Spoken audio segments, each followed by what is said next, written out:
নির্যাতিতা চিকিৎসকের বাড়িতে অধীর রঞ্জন চৌধুরী। ধর্ষণের নতুন ফাঁসির আইন লাগবে না, এর জন্য আইন আছে। মুখ্যমন্ত্রী নাটক করে ঘটনার মোড় ঘোরাতে চাইছেন। মুখ্যমন্ত্রী নির্যাতিতার পরিবারকে টাকার অফার করেছিলেন। অভিযোগ, এর আগেও পুলিশও টাকার অফার করেছিল।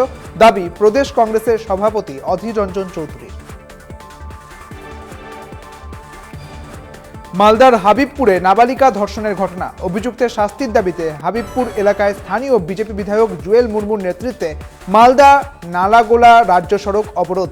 পুলিশ দ্রুত শাস্তির ব্যবস্থা করা হবে এই আশ্বাস দিলে অবরোধ উঠে যায়। প্রসঙ্গত, মালদার হবিবপুরে এক নাবালিকাকে বাড়িতে ডেকে ধর্ষণের অভিযোগ ওঠে এলাকারই এক হাতুড়ে চিকিৎসকের বিরুদ্ধে। অভিযুক্ত হাতুড়ে গ্রেপ্তার।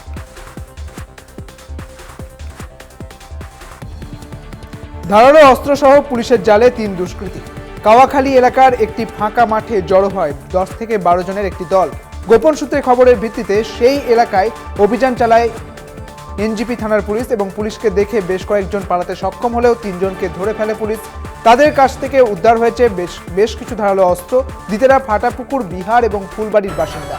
ধৃতদের শনিবার জলপাইগুড়ি আদালতে পাঠানো হয়। পাশাপাশি ধারালো অস্ত্র নিয়ে কী উদ্দেশ্যে একত্রিত হয়েছিল তারা, গোটা ঘটনা তদন্তে পুলিশ। কালনায় সায়নীর মুকুটে লাগলো আরও একটি পালক। বিশ্ব সাঁতারুর মানচিত্রে দেশের নাম উজ্জ্বল করল সায়নী। এশিয়ার প্রথম মহিলা হিসেবে সপ্তসিন্ধুর মধ্যে 5টি চ্যানেল পার করলেন সায়নী। পার করলেন স্কটল্যান্ডের নর্থ চ্যানেল। বাকি আর 2টো চ্যানেল স্পেন এবং জাপানে।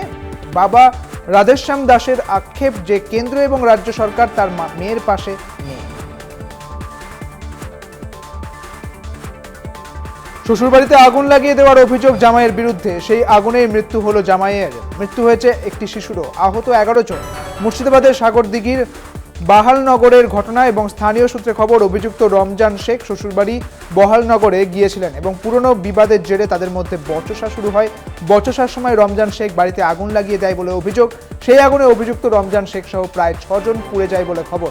আহতরা প্রত্যেকেই সাগরদিঘি সুপার স্পেশালিটি হাসপাতালে ভর্তি রয়েছে।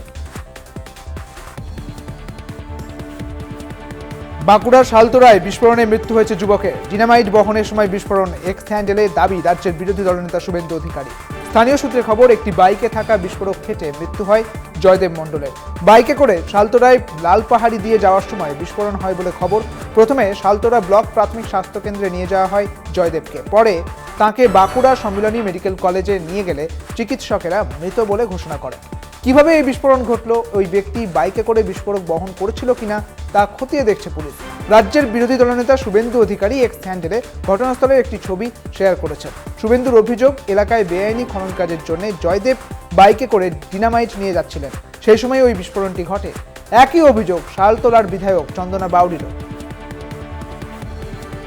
লাউপাহাড়ি বলে একটি জায়গা আছে, তো সেই জায়গায় মোটরসাইকেলে করে যখন উনি বেরোচ্ছিলেন, সেই মুহূর্তে ওই যে কিছু বিস্ফোরক উনি নিয়ে যাচ্ছিলেন, সেই বিস্ফোরকগুলি ব্লাস্ট হয় এবং আমার কাছে যে ভিডিও আছে সেটাতে আমি দেখে বুঝতে পারলাম ওনার একটি পা পুরোপুরি নেই, একদম শরীরের মধ্যে নেই, পুরো পাটা উড়ে গেছে এবং পুরো সাইড মানে ওর হাত পাগুলো মুখটা যেটা দেখলাম ওনার মানে পুরো এই উপরের যে চামড়া, সেই চামড়াটা উঠে গেছে। তো এর থেকে বোঝা যাচ্ছে, মানে স্পষ্ট আমি বুঝতে পারছি যে উনি কোনো বিস্ফোরক নিয়ে যাচ্ছিলেন এবং এত জোর আওয়াজ হয়েছে, সেই আওয়াজ পুরো 4টা গ্রাম কেঁপে উঠেছিল। আমি জানি না এটা শুভেন্দু বাবুর লোক না দুষ্কৃতীকে, আমি বলতে পারবো না। বেআইনি খনন কাজ আজকে 5 বছর বন্ধ হয়ে গেছে। আপনার কয়লা বন্ধ হয়ে গেছে, বালি বন্ধ হয়ে গেছে, পাথর বন্ধ হয়ে গেছে, সব তো বন্ধ আছে। তার জন্য তো সব দুষ্কৃতকারীদের দৌরাত্ম বেড়েছে না।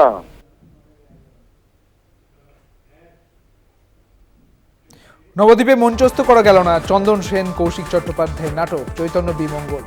নবদ্বীপে গৌড়ী ও বৈষ্ণব সমাজের অভিযোগের ভিত্তিতে বন্ধ করা হলো চন্দন সেন এবং কৌশিক চট্টোপাধ্যায়ের চৈতন্য বিমঙ্গল। তাদের অভিযোগ, ইতিহাসকে বিকৃত করা হয়েছে এই নাটকে। নবদ্বীপ পৌরসভার এই অভিযোগ জানানো হয়েছিল। পুরসভার নির্দেশে বন্ধ করা হলো চন্দন সেনের চৈতন্য বিমঙ্গল নাটকের মঞ্চায়ন। নাটক বন্ধে সামাজিক মাধ্যমে নিন্দার ঝড় বইছে।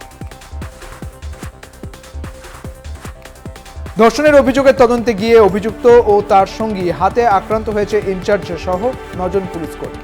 গ্রেপ্তার করা হয়েছে 2 জনকে। হাসনাবাদের খড়মপুরের ঘটনা। স্থানীয় সূত্রে খবর, এক মহিলা শুক্রবার এলাকারই এক ব্যক্তির বিরুদ্ধে ধর্ষণের অভিযোগ করেন হাসনাবাদের মুরারিশা আউটপোস্টে। অভিযোগ পাওয়ার পরেই তদন্তে নামে পুলিশ। বেশি রাতে খড়মপুর এলাকায় ওই অভিযুক্তের বাড়িতে তদন্তে যায় পুলিশ। তখনই ওই অভিযুক্ত এবং অভিযুক্তের সঙ্গীরা পুলিশদের ঘিরে ফেলে লাঠি দিয়ে মারধর করে। মারধরের ফলে মুরারিশা আউটপোস্টের ইনচার্জ সহ মোট 9 জন পুলিশকর্মী আহত হন। তাদের উদ্ধার করে টাকি হাসপাতালে নিয়ে যায় পুলিশ। স্কুলে ছাত্রীদের শ্লীলতাহানির অভিযোগ, শিক্ষকের বিরুদ্ধে কলকাতা টিভির খবরের জেরে সাসপেন্ড শিক্ষক। বজবজ 2 নম্বর ব্লকের একটি স্কুলের ঘটনা, শিক্ষককে গ্রেপ্তার করেছে পুলিশ।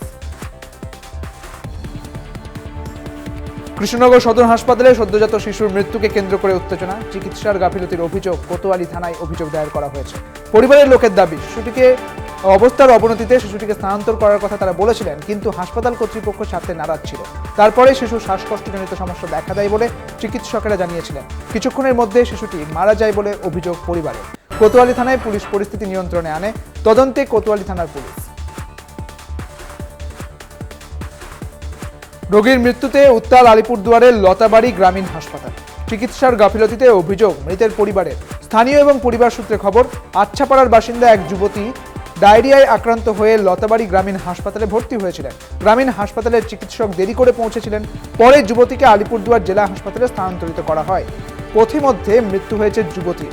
এরপরই গ্রামীণ হাসপাতালে চড়াও হন মৃত যুবতীর পরিবারের সদস্যরা। পানার চাপে যে কোনো মুহূর্তে ভেঙে পড়তে পারে সাঁকো। পানা সারিয়ে সাঁকো বানানোর চেষ্টা করছেন গ্রামবাসীরা নিজেরাই। পশ্চিম মেদিনীপুরের দাসপুরে ধর্মার ঘটনা। স্থানীয় সূত্রে খবর, বসরা খালের ওপর দিয়ে 2 মেদিনীপুরের সংযোগকারী একটি মাত্র বাঁশের সাঁকোর বেহাল দশা। এলাকাবাসী চাঁদা তুলে সাঁকোটি তৈরি করেছিলেন। প্রশাসনের কাছে একাধিকবার জানালেও ভাঙা সাঁকোর হাল ফেরেনি। খালের জলে ভেসে আসা কচুরিপানা সাঁকোতে আটকে রয়েছে। পানার চাপে যে কোনো সময় ভেঙে পড়তে পারে পারাপাড়ের একটিমাত্র সম্বল কাঠের সাঁকোটি।